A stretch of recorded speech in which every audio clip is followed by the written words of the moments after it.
예, 우리 귀한 찬양으로 하나님께 영광을 돌리는 찬양대 감사드리고 하나님 영광 받으신 줄 믿습니다.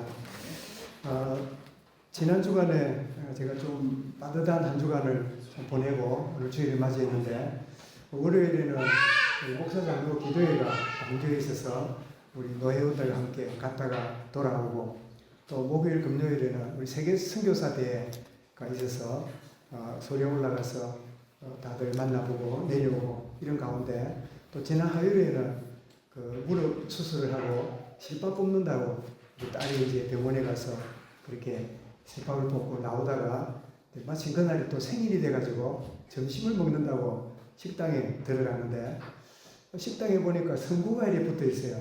자, 예수 믿는 집인 것 같다 생각하고 있다가 이제 음식을 가져오는 분이 점잖하게 생긴 여자분인데 있길래 사장님입니까 물어보니까 자기는 사장이 아니고 점장이래요. 이제 매니저라 그 말이겠죠. 그래서 이 선구가 붙은 거 보니까 신앙생활하는 것 같은데, 우리 사장님이 교회 나가는 교인이라고. 그러면서 본인은 예수 믿습니까? 그러니까 자기도 2년 전에 예수를 믿는데요. 그걸 어떻게 믿게 됐습니까? 이랬더니 자기가 2년 전에 이 식당에 와서 일을 시작했는데, 사장이 틈만 나면 성경을 보고 좋은 선구를 자기한테 보내고 이러면서 좋은 영향을 줘서 어느 날 사장한테 부탁을 했대요. 사장님, 저도 교회 가면 안 됩니까? 그래서 교회 좋지요. 그래서 교회를 이제 나가기 시작을 하다가 보니까 세례도 받고 이러는데, 근데 문제는 목사님 설교 마칠 때쯤 되면 자기는 빨리 식당 와서 식당 문을 여는 그런 가운데 있었대요. 그런데 그 뒤에 계속 예배를 드리고 싶은데 못 드리니까 너무 아쉽잖아요. 목사님 축도도 받고 싶고 이런데, 그래서 사장한테 이야기했대요. 사장님, 우리 주일날 문 닫고 예배 드리면 안 됩니까? 나도 예배 드리고 싶어요. 이야기를 그렇게 했대요. 그리고 사장이 그 말을 듣더니, 사장이 창원에 있는 큰 교회 고신척 무슨 중직자인지 모르겠는데 그 말을 듣고는 당장 그래 하자 소리 못하고 그래 기도해보자 이러더니 한 몇 주 지나더니요, 자기도 결단했다고 주일날 쉬기로 했고 우리 마음껏 예배하자. 오히려 중직자가 주일날 일하다가 자기가 전도한 생가족이 주일 예배하면 좋겠다고 그 말을 도전받고 결단했대요. 그래서 저는 그 이야기를 들으면서 목사로서 옛날에 어릴 때 막 직장 때문에 주일 성수 때문에 이런저런 어려움들을 겪고 곤란을 당하는 그런 참 신앙들을 보고 있다가, 요즘 와서는 너무 이런 것들이 희미해 있는 이런 참 때인데, 참 이런 생가족 한 사람 때문에 그 사장의 마음을 움직이고 그렇게 주일은 온전히 예배하기로 결단하고 이런 이야기를 하면서 묻지도 않은데 그 다음에 뭐랬다니까, 목사님 하나님 중심하라는지 목요일 금요일하고 토요일에 손님이 2배가 온대요. 그렇구나. 설령 손님이 많이 안 온다 할지라도 하나님께 예배해야 되겠다. 그 중심이 얼마나 귀한지요. 저는 그 이야기를 밥 먹으러 갔다가 이야기를 듣고는 저는 하나님 주시는 메시지로 들었어요. 그렇구나. 성도들이 이럴 때는 이런 같다, 저러면 저런 같다, 가능하면 이해하고 그냥 알아서 하겠지, 그런 생각을 갖고 있다가 식당에 밥 먹는 그 짧은 순간인데 이런 참 이 모습 이야기를 듣고는 그렇구나. 지금도 순수하게 참 신앙으로 살아가는 그런 사람들이 삶의 현장에 있구나, 그런 생각을 하면서 참 짧은 순간인데 밥을 먹고 배부르기보다는 그 짧은 감정이 제게 굉장히 영적으로 힘을 주고 참 이 주변을 돌아보는 그런 좋은 교회가 되어졌습니다. 여러분, 저는 문득 생각했습니다. 그 사장도 돈을 잘 벌고 있는데 생가족에게 전도를 했더니 예수 믿고 세례받고 믿음 생활이 그렇게 기쁘대. 그래서 우리 사모가 또 들을 수 있는 메시지도 주겠다고 번호를 주길래 줬더니 듣고 있는가 봐요. 그런 가운데 지내는데 이분은 생각했겠지요. 다른 사람도 예를 들면 교회에 있는 목사님이나 누가 그 주일 성수하세요. 주일날 일하지 말고 식당 문 닫고 그렇게 예배 드리세요. 이런 식으로 말하면 이분은 의뢰이 듣는 말이니까 아이고 뭐 목사님, 장로님 요즘 세상이 너무 힘듭니다. 알아서 할 겁니다. 이럴 수 있잖아요. 그런데 자기가 전도한 세 가족이 제대로 은혜를 받고 주님 만난 다음에 우리가 주일 예배하면 좋겠습니다. 자, 그 이야기를 들었을 때 그 전도한 그 주인 된 그분의 마음에는 뭐가 결정권이 있겠지요. 우리는 무슨 이야기를 듣거나 할 때요, 최종 결정자가 내 마음속에 있어요. 내 마음에 결정하는 결정자가 내 마음속에 딱 자리 잡고 있어요. 그 결정자가 내 인생의 최종 결정자가 뭘까요? 물질과 소유일까요? 명예나 자존심일까요? 그게 뭐죠? 내 자아입니다. 내 자아가 내 인생을 최종 결정해요. 사정이 이렇습니다, 저렇습니다. 그거는 둘째고 결국은 누가 결정해요? 내가 결정해요.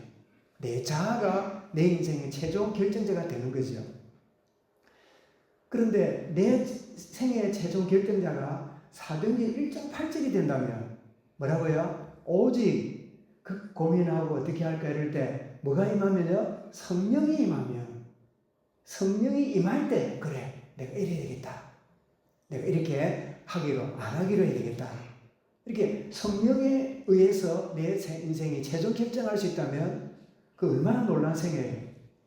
이번에 가서 이렇게 메시지 듣고 강의를 듣는 가운데 한 우리 선교 단체에 어떤 분이 이제 그런 예를 들어요. 저기 아이가 학교에서 선생님이 가훈 있잖아요. 가훈.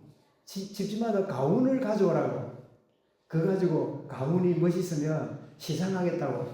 이제 그런 이야기를 하면서 아들이 또 와가지고 아빠 우리 집 가훈 하나 써주세요. 라고 이렇게 묻더래요. 그러면서 이 선교사가 뭐라 하냐니까 우리 집 가훈은 오직 예수입니다. 그게 가훈이래. 그런데 세상 학교에 오직 예수 써가지고 가면 그 상원고사하고 이 가훈이 뭐 이래? 우리는 이해되는데 일반 사람들이 그럴 거 아니에요. 그러니까 아들이 하는 말이 아빠 하면서 이제 이거 써가지고 되겠어요? 이 뜻으로 그러더래요. 그래서 제가 자기가 기도했답니다. 오직 예수의 의미를 담은 그 가훈을 하나 써야 되겠는데 그래가지고 자기가 생각이 났대요. 그래서 이 가훈을 썼는데 역시 너 내자라. 그래서 우리 보고 따라하래요. 따라하는데 여러분 하나 따라해 보렵니까? 첫자가 뭐냐? 첫자가 까라. 그래 무슨 가훈이 첫자가 깔까? 두 번째 하니까 이해가 돼요. 자, 두 번째 따라하겠습니다. 불. 그 다음 뭘까요? 까불지 마. 이게 가훈이래요. 그래 웃고 그랬는데 여러분 우리가요 성령을 인도 못 받으면 우리는 까불고 살아요. 내 마음대로 살아요. 내 하고 싶은 대로 해요. 그래서 웃으면서도 그래 성령 하나님 보실 때 야 까불지 마라. 성령이 임하면 하나님이 주시는 분명한 시간표가 있으면 그렇게 쫓아가면 돼. 너무 까불지 마. 까분단 말은 뭐죠? 앞서간단 말이잖아요. 까분단 말이 뭐죠? 내가 너무 우쭐거리고 그렇게 산다는 말이잖아요. 그래서 까불지 마 그 말이 오직 예수하고 연결되는 말이구나. 그래서 써가지고 줬더니 학교에 1점으로 상품을 가져왔대요. 까불지 마가 가훈으로서 이제 불신자들은 건방지지 마라. 그렇게 들을지 몰라도 신자들이 들으면 그래 나는 까불고 살았다. 성령님이 역사하기 전에 내 자아로 내 판단으로 환경이 그러니까 어쩔 수 없이 까불고 살았다. 근데 까분다는 말이 성경에 나옵니까 안 나옵니까? 성경에 나와요. 예수님이 베드로에게 그랬죠. 시몬의 아들 아들 시몬아 요한의 시몬아 사단이 너를 밀 까부르듯이 내게 천공하였으나 그 말이 뭡니까? 까분단 말이잖아요.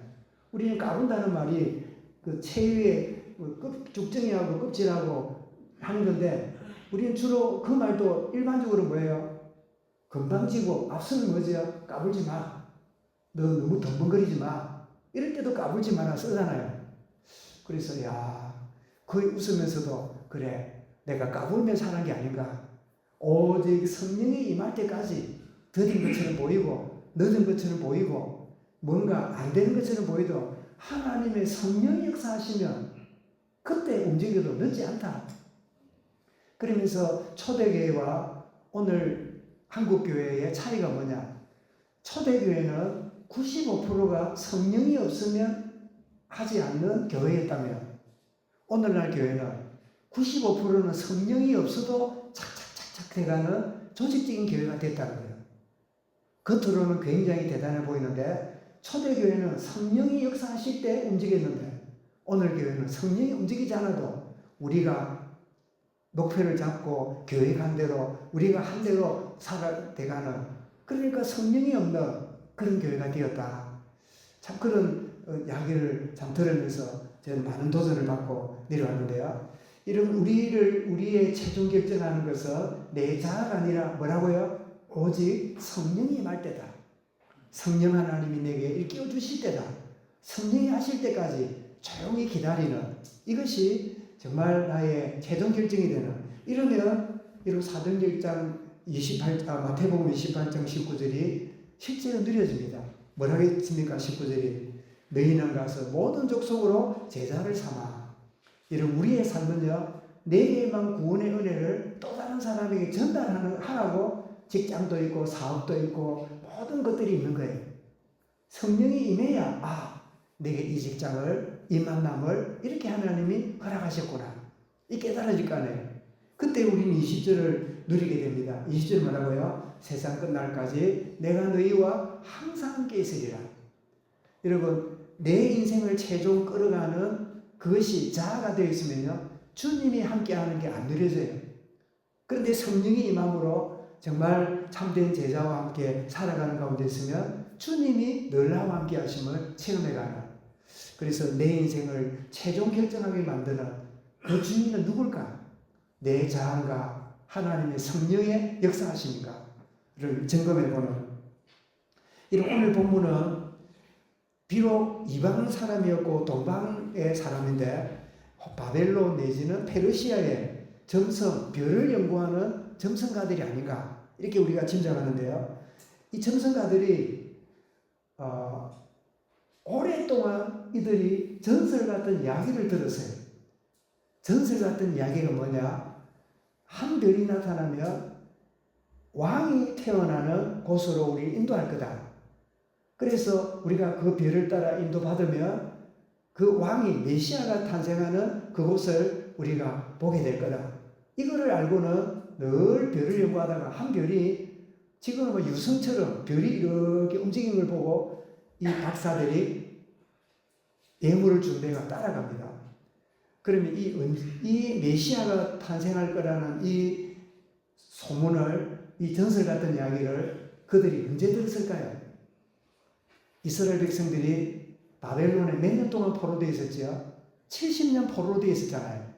BC 586년경에 예수님 탄생은 AD 1년이라 본다면 BC 586년이니까 거의 500~600년 전에 노예로 끌려와서 살던 그 유대인들이 늘 모여서 기도하고 그들이 바라보는 게 뭐냐? 메시아가 오시면, 그리스도가 오시면 라는 그 이야기를 그들은 바벨론 포로 생활했지만 거기서 떠난 이후에도 바벨론 사람들에게 메시아가 나타나는데 그 메시아가 임한다는데 그 이야기를 들었던 500~600년 그런 전설이 흘러오는 가운데 이 점성가들이 그 이야기를 듣고 이 땅을 구원할 메시아가 오신다네.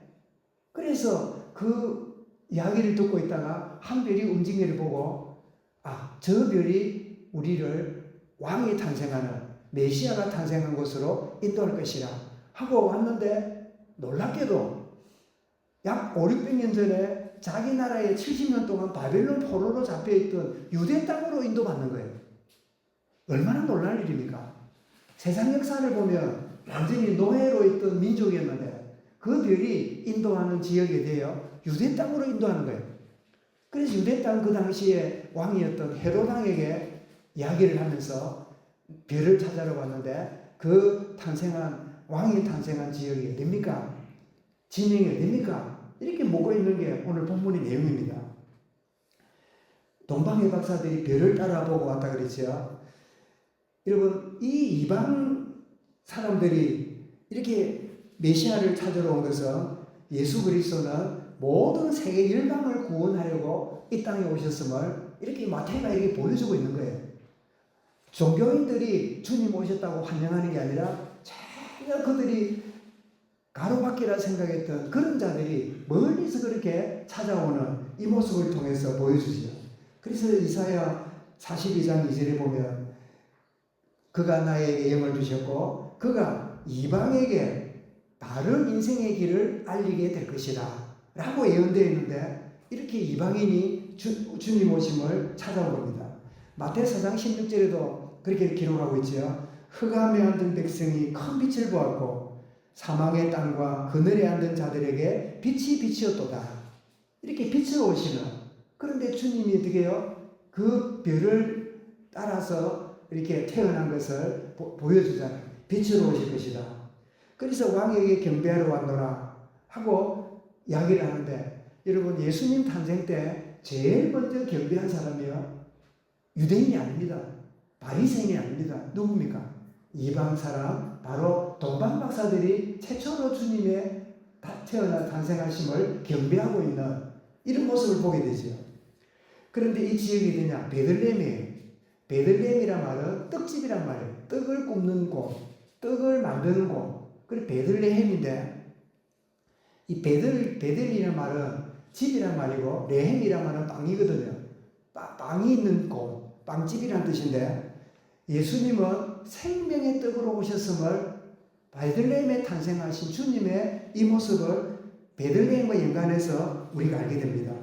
요한복음 6장 35절에 보면 예수께서 이르시되 나는 생명의 떡이니 내게 오는 자는 영원히 줄이지 아니하실 것이요, 영원히 줄이지 않는 생명의 떡으로 주님이 어디로 오셨어요? 베들레헴에 오셨어요. 베들레헴에 오신 거예요.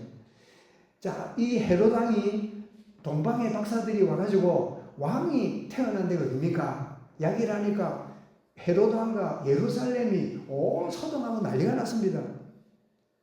왕이 모든 제사장과 서기관들을 오게 만듭니다. 그래서 당신들이 성경 들고 있는데 그리스도가 태어난다는데 그게 어딥니까? 그게 어딘데 좀 알려주세요. 이랬더니까 종교 지도자들이 바로 말합니다. 5절 6절에서 뭐라고요? 미가서 5장 2절에 베들레헴 에브라다야 너는 작지 아니하리라 내게서 다스리는 자가 나서 한 거 보니까 베들레헴에 탄생하게 됩니다 하고 알려줍니다. 그러니까 헤롯이 그 말을 듣자마자 어떤 반응을 하느냐, 7절 8절에 보니까 동방 박사에게 말합니다. 베들레헴에 태어났는데 당신들이 찾아가서 찾아지게 되면 나에게도 알려주세요 라고 말합니다. 그 의도가 뭘까요? 오늘 12절에 뭐랬습니까? 그들이 그 꿈이 헤롯에게로 돌아가지 말라 지시하심을 받아 다른 길로 고국에 돌아가니라. 왜 지시받아서 베들레헴에 태어나 알려진 가도로 만들었을까요? 헤롯은 정치적 야망으로 내가 왕인데 왕이 태어나면 뭐죠? 자기 자리가 위태롭잖아요. 그러니까 경배하러 가는 게 아니라 뭐 하려고요? 죽이려고. 그래서 실제로 우리 다음 주에 보겠습니다만은 이 알려주지 않고 갔다는 이야기를 듣고는 헤롯 왕이 잔인한 명령 내립니다. 2살 밑으로 남자아이는 다 죽이라고. 그래서 그 속에 태어난 왕도 다 묻어서 죽도록 만드는 끔찍한 이 명령을 내립니다. 그런데 여러분, 헤롯이 남자아이들을 죽이라고 하는 이 명령은 출애굽하는 이스라엘에게 애굽왕 바로가 남자아이가 태어나거든 나일강에 다 죽여버리라는 그런 끔찍한 제약이 이 권력을 가진 자들을 통해서 또 이렇게 이런 일이 벌어지고 있음을 우리가 보게 되죠. 그래서 이 별을 인도받아가 찾아온 이 동방 박사들이 예수님께 경배하고 예물을 드립니다. 예물을 드리는데 예물이 몇 가지입니다. 몇 가지입니까? 3가지지요. 황금과 유황과 모략이에요. 그래서 여러분, 동방 박사가 몇 명입니까? 성경에는 몇 명이라는 말이 없어요. 동방박사들이라 했어요. 복수예요, 복수. 근데 예물이 3개인 거 보니까 3명이라고 생각하는 거예요. 그림에도 보면 3명이 나오잖아요. 오늘 우리 주부에도 보면 3명이 와서 이 아기 예수께 경배하고 예물을 드리는 그림이 나오잖아요.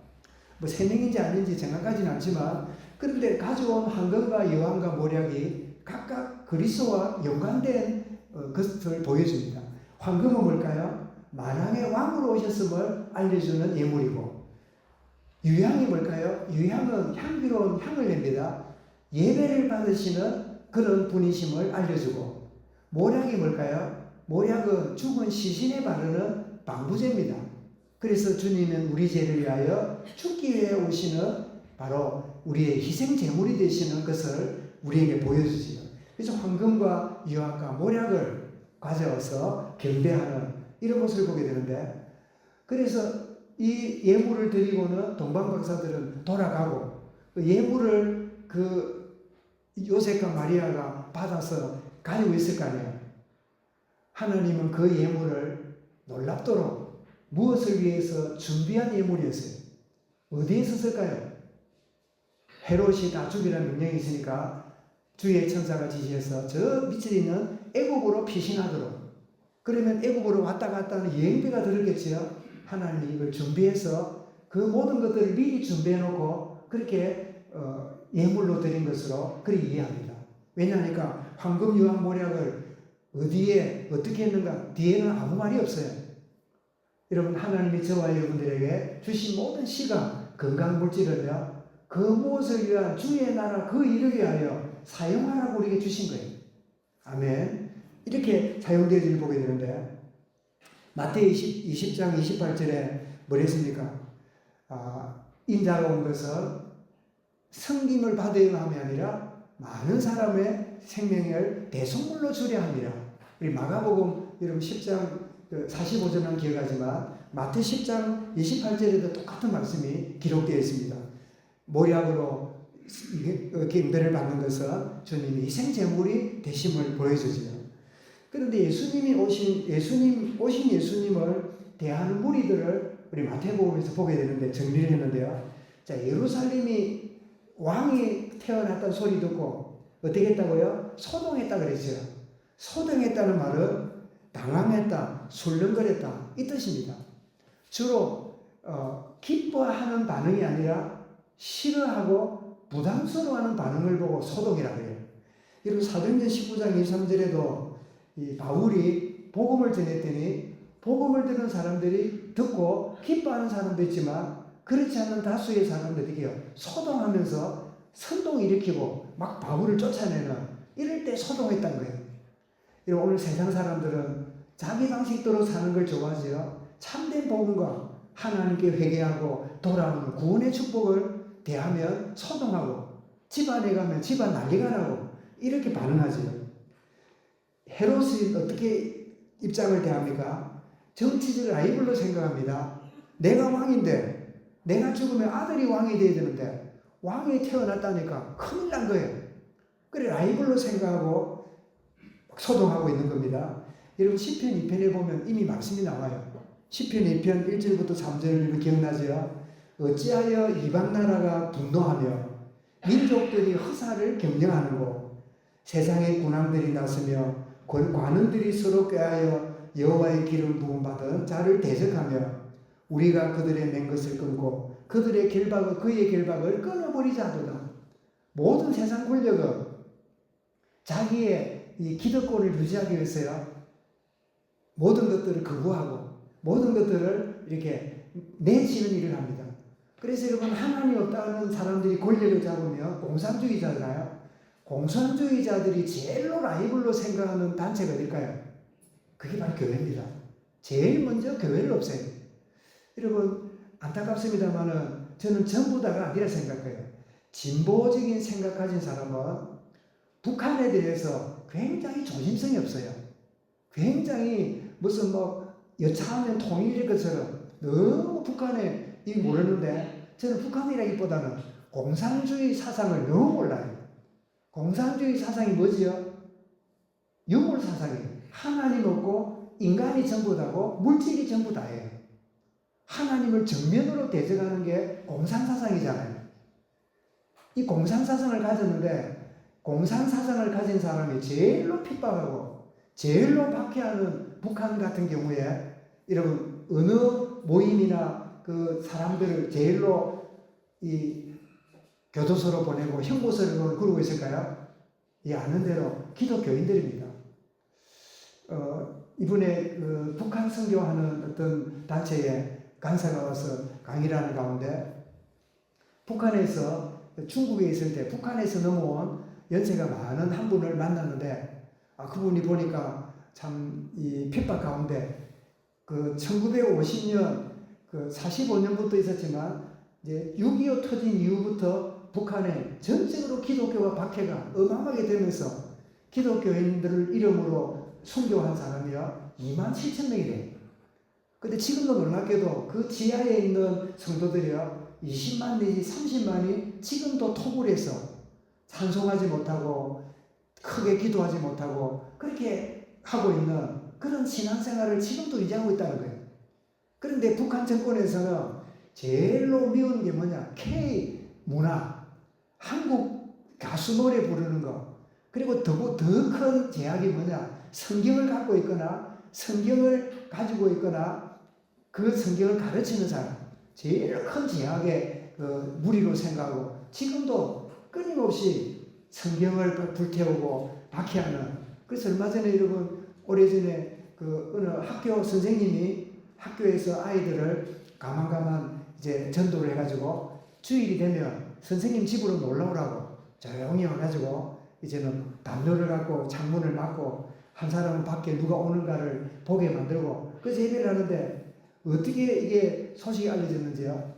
북한 당국에서 탱크를 보내갖고요 그 집을 깔아뭉대 버렸대요. 그 사람이 집에 있는데 탱크를 가지고 그 집을 묵혀가지고 순교를 당하는 그런 일이 실제로 있다는 거예요. 그래서 그 북한에 넘어온 분에게 이야기를 나누고 이런 중에 기도를 해달라더래요. 그래서 이렇게 간절한 분들이 무슨 기도를 하는가 했더니 자기들은 기도를 주기도문밖에 없대요. 주기도문을 계속 고백하는 게 북한 성도들이 기도를 해요.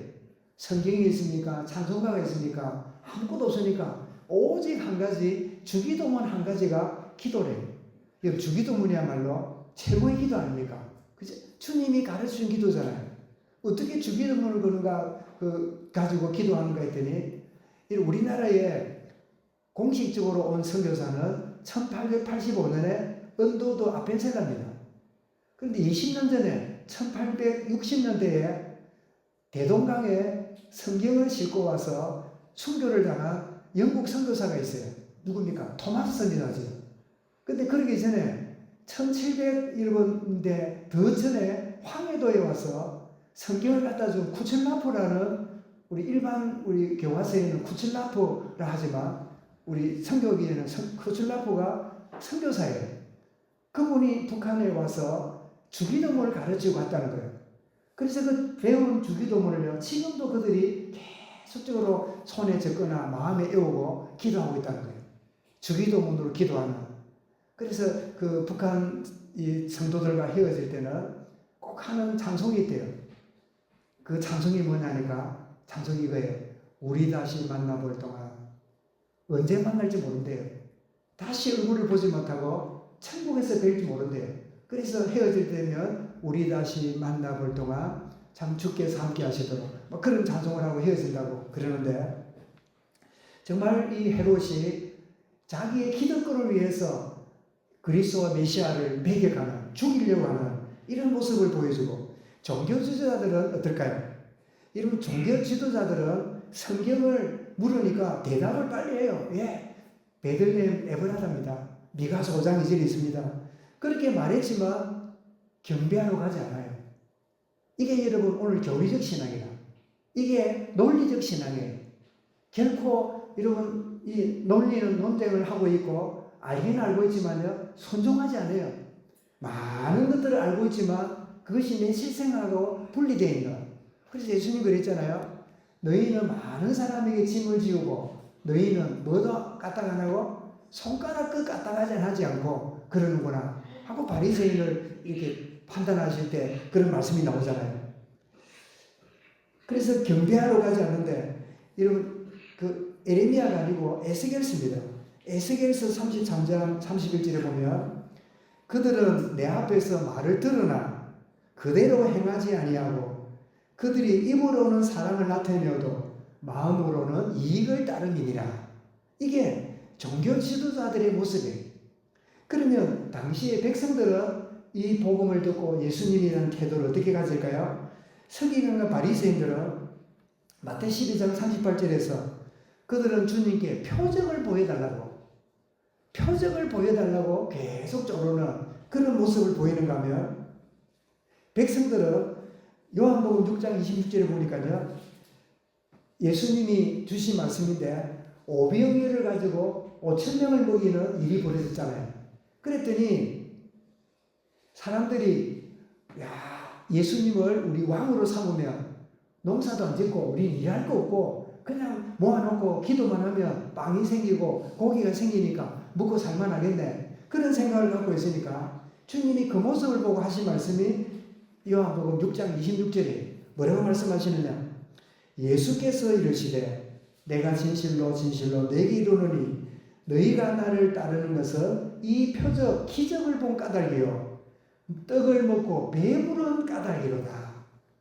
그저 자기에게 좋은 거 육신적으로 이익되는 거 그것만을 쫓아가는 이런 모습을 백성들은 보이고 있음을 우리가 보게 됩니다. 그래서 주님을 따랐던 사람들이 많이 따랐지만 결국 소수만 따라갔어요. 그 소수를 따라가는 사람들이 베드로가 했던 고백을 하면서 따라가게 되는데 뭐라고 고백합니까? 바로 이어서 요한복음 6장 66절부터 69절까지인데요. 그때부터 제자들이 많이 떠나가고 내 살을 먹고 내 피를 마시는 자, 그러니까 그 이야기를 못 알아들어요. 떡 먹고 배부르고 고기 먹고 그 이를 쑤시고 있다가 내 살을 먹고 내 피를 마셔야 영생을 얻고 이 말을 하고는 떠나갑니다. 그럴 때 주님이 너희도 떠나가려느냐 제자들에게 물었어요. 그때 제자들이 물을 때 그 베드로가 뭐라 말합니까? 예, 주여 영생의 말씀이 주께 있사오니 우리가 누구에게로 가오리까? 소수의 사람이지만 진짜 메시아를 알고 말씀의 약속을 붙잡은 사람은 떠나지 않고 이런 고백을 하는 거죠. 사랑 여러분, 오늘 이 시대는 물질 만능주의, 그저 여러분 눈에 보이는 게 다인 그런 세상 속에 다 끌려가는 이런 세상입니다. 그래서 여러분 오늘 교회들이 주일학교가 없어지고 여러분 중고등부가 수가 없어지고 젊은이가 없어지는 그런 시대가 점점 돼가는 이유는 오늘날 세상이 너무 좋아요. 너무 우리의 시선을 빼앗아가고 즐거움이 너무 많아요. 그래서 요즘 아이들이 심심하면 뭐합니까? 스마트폰 보잖아요. 그래서 뭔가 시간이 나고 여가를 위해서 하다가 그거 오래 하다 보면 어찌 돼요? 머리가 띵해져요. 점점점 전두엽이요. 이게 엉망이 돼요. 공부가 하기 싫어요. 지가 해야 될 기본 거를 다 잃어버려요. 그래서 아이들이 그거 못하게 하면요. 그전에는 듣다가 적당히 하다가 이제는 왜요? 분노가 막 일어나요. 지도 모르는 견디지 못한 도파민이 올라와가지고요. 말이나 행동이요. 상상을 못할 일을 해요. 여가를 위해서 시작을 했는데 그게 빠져버려요. 그래서 내가 여가를 즐기는 게 아니라 뭐가 나를 지배해요? 그것이 나를 지배하는 거예요. 내가 주인이 아니라 종노릇하고 사는 거예요. 우리가 문화와 과학을 발전시켜 놓고 어느 날 문화와 과학의 종노릇하고 사는 이런 세상이 여러분 오늘 기성세대를 뛰어넘어 젊은 세대, 어린 세대들이 여러분 가면 갈수록 점점 퍼져나가는 이런 세상 속에 살고 있는데 이럴 때 주여 영생의 말씀이 주께 있사오니 내가 어디로 가오리까? 주여 이런 고백하는 우리 젊은 세대와 후대들이 되도록 주여 은혜를 다하여 주옵소서. 이런 시대마다 큰 한쪽으로 몰려갈 때마다요. 하나님은 하나님 자기 일을 일으키셨어요. 하나님은 자기의 일을 일으켜서 때로는 여러분 전쟁까지 일으켜서라도 한 시대를 바꾸는 내가 자주 말씀드렸죠. 제가 한 20-30년 전에 서부 아프리카 시에라리온에 거기 복음 전환로 갔다가 너무 놀란 거는 그 전쟁이 벌어지니까 유엔이 가져다 놓은 큰 텐트 우리 교회당 한 4분의 1만한 큰 텐트를 지어놓고 잠자고 밥 먹이고 그러고 있어요. 그래서 선교사 친구가 가서 복음 전화 갔더니 그 조그만한 이 텐트 안에요. 아이들이 막 한 2, 300명이 막 앉아가지고 그냥 이렇게 시루처럼 앉아있어요. 제 가만 얼굴로. 그래 복음 전했더니 모두가 예수 영접하고 가서 찬양하고 막 찬양만 하면 어떻게 해요? 이 아프리카 사람들 찬양만 하면 일어나가지고요 막 춤을 춰요. 막 하자고 하는데도 막 춤을 추고 막 그래요. 그때 제가 알았습니다. 이 세라론이라는 나라가 꼴짝꼴짝이 귀신 섬기고 정령 숭배하는 토속 종교에 빠진 사람이 전쟁 터져놓으니까 자기 집을 버리고 다 나온 거예요. 그리고 와가지고 피난민으로 난민으로 와서 유엔이 도와주는 거기 와서 잠도 자고 밥도 먹고 공부도 하고 물도 마시고 이러는데 그게 뭐예요? 정령 숭배를 끝내고 하나님께로 돌아오는 하나님 손길이구나. 전쟁은 불행한 일이지만 이 사건을 통해서라도 구원하시는 하나님의 놀라운 손길이구나. 이걸 제가 깊이 한번 실제로 보고 마음에 담은 일이 있는데요. 여러분 정말 우리가 감당하지 못하고 우리가 스스로 이러고 자정하지 못하면 하나님 큰 어떤 문제를 일으켜서라도 큰 어떤 일을 만들어서라도 돌이키게 하고 주께로 오게 만드는 그런 하나님의 일이 있음을 우리가 기억하는데 소수의 사람들 영생의 말씀이 주께 있으니 우리가 어디로 가오리까? 모두가 빵과 떡을 위해 살아가는 다수의 무리 가운데 생명의 말씀을 잡고 나온 소수의 무리들의 고백이 여기에 나오지요. 그래서 마태복음 1 보면 다수의 종교인들, 다수의 권력자들, 다수의 큰 기득권 가진 자들은 예수님을 조롱하고 비판하고 막 이렇게 욕하고 그렇게 하고 지냈지만 그런데 놀랍게도 주님 말씀을 들은 사람들이 소수의 사람들, 죄인과 세리와 창녀와 이런 사람들이 나와서 구원을 받는 이런 모습을 우리 마태복음 읽어가면서 확인하게 될 겁니다. 여러분 오늘 말씀의 제목을 저는 기도하는 가운데 오늘 본문 그대로 왕으로 나신 이가 어디 계십니까? 누구한테 물었지요? 동방 박사들이 헤롯 왕에게 물었잖아요. 왕으로 태어나신 분이 어디 계십니까?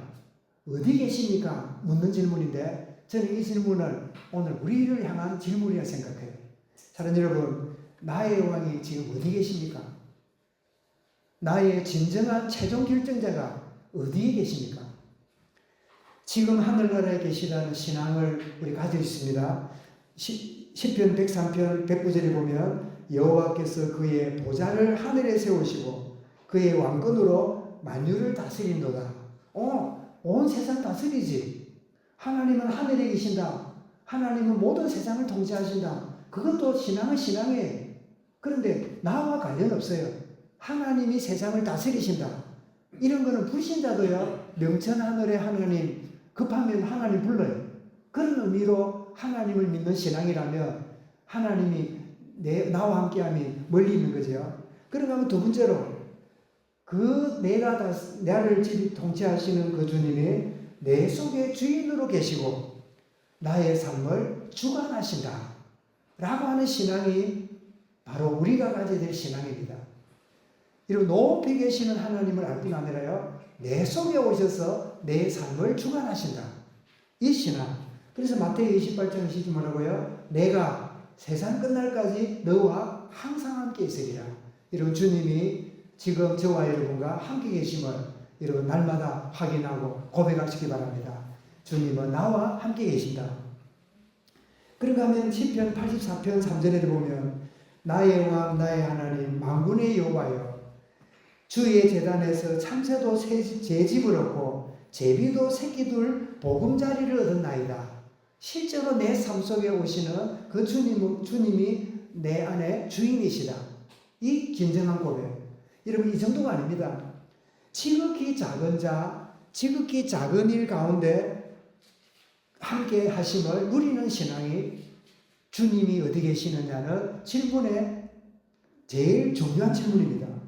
이 마태복음 25장 40절에 보면 주님이 마지막 날을 올려서 양들과 염소를 구분해 놓고 양에게 무슨 말합니다. 너희는 내가 굶주렸을 때, 내가 옥에 갇혔을 때, 내가 헐벗었을 때, 내가 굶주릴 때 나를 돌아보고 먹였고 이런 이야기를 하니까 양들이 말합니다. 언제 주님이 그렇게 하셨습니까? 언제 주님이 감옥에 있었고 언제 배고팠는데 우리는 주님의 한 일이 없고 그저 그랬습니다. 그러니까 주님이 바로 25장 40절에서 이렇게 말씀하죠. 너희가 여기 내 형제 중에 지극히 작은 자 하나에게 한 것이 내게 한 것이라. 내가 다스릴 왕이 되겠습니까? 작은 자 속에 있어요. 별 볼 일 없어 보이는 소소한 것에 내가 경배해야 될 주님이 함께 계세요. 이것이 바로 참된 신앙입니다.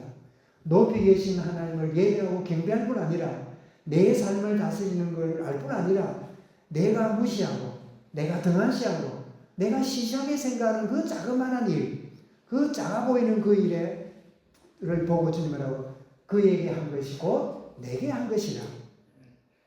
주님이 왕으로 계신 이가 어디 계십니까? 예, 작은 자 속에 계시는 그 주님과 내가 동행하고 있습니다. 높이 계시는 그 하나님을 경배하고 있습니다. 그래서 높이 계시는 그 주님, 그리고 지극히 작은 자 가운데 함께 하시는 그 비밀을 누리는, 그래서 왕으로 오신 그 주님이 어디 계시는가? 그래서 우리가 막연하게 하늘에 계시는 하나님만 믿는 우리가 아니라 나를 다스리시고 나뿐 아니라 내가 관련된 모든 곳에 소소하고 참 연약해 보이고 가치 없어 보이는 그 작은 일, 그 속에 주님이 함께 계신다는, 그래서 내가 섬길 주님은 어디 계시는가? 이 사실을 묵상하면서 이 한 주간 최고 응답의 그런 복을 누리는 그런 순간순간 되기를 주의 이름으로 축원합니다. 주님 감사합니다. 이 동방 박사들이 왕으로 나신 이가 어디 계시냐고 묻는 이 질문이 오늘 우리를 향한 질문임을 받고 주님을 바라봅니다. 하늘 보좌에 계시며 경배를 받으시고 내 삶을 인도하시며 또한 더 나아가 내 주변에 지극히 작은 일, 지극히 소소한 것, 가치 없어 보이는 그것까지도 주님이 함께 하심을 진정으로 알고 내 주님과 동행하며 그 주님과 사귀며 세상 끝날까지 함께 하시는 주님을 체험해가는 순간순간 되어지도록 은혜를 다하여 주옵소서. 참 매 작은 순간에도 참으로 주님과 함께하는 참된 복을, 임마누엘의 복을 누려가는 은혜로 승리한 우리 온 교회가 되도록 지금 여러 가지 어떤 문제를 만나고 필요 없어 보이는 문제까지도 내게 연락하시는 주님의 손길로 알고 진정으로 감사하며 인도받는 저들의 삶이 되도록 역사하여 주옵소서. 주 예수 그리스도 이름으로 기도드리옵나이다. 아멘.